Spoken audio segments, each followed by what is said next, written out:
Nearly every other state does this. Washington, D.C. does this.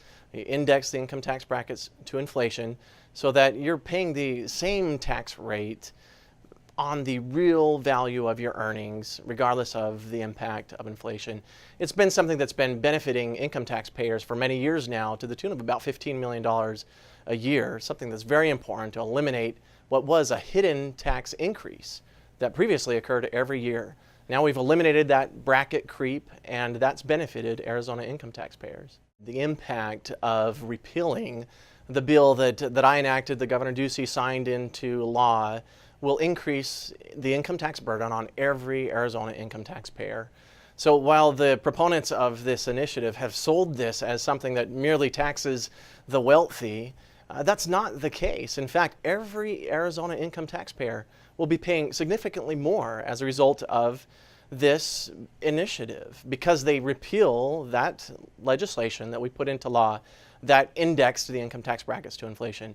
Without that indexing, every year you're going to see a hidden tax increase. And in addition to that, we're going to remove all of the savings that have resulted over the last 5 years. So we're looking at a significant increase immediately to all Arizona income taxpayers if this initiative passes. The Legislative Council consists of both Democrats and Republicans.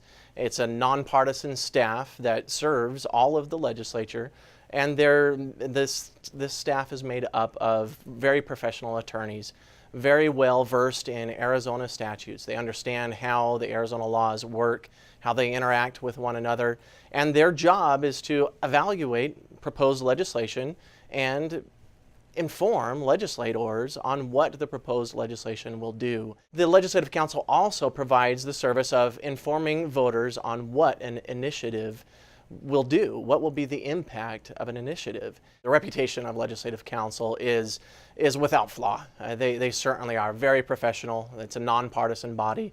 They're not driven by any ideology or any agenda or any perspective. Their job is to just merely report the facts. What will this change to statute accomplish? What will be the outcome? The impact of what appears to be a drafting error will lead to a significant increase in the income tax burden for all Arizonans. It appears that their desire was to have a very small portion, a very small segment of our society bear a disproportionate share in funding the services of our government. And so I think that they're frustrated. And I understand why, but the reality is that this is what the language says. This is the language that has qualified for the ballot. If the voters enact this, notwithstanding their desire that that drafting error didn't occur, that is the language that would be enacted. And it's my hope that the voters of Arizona will reject that initiative so that we don't increase the burden that we're placing on hardworking families across Arizona.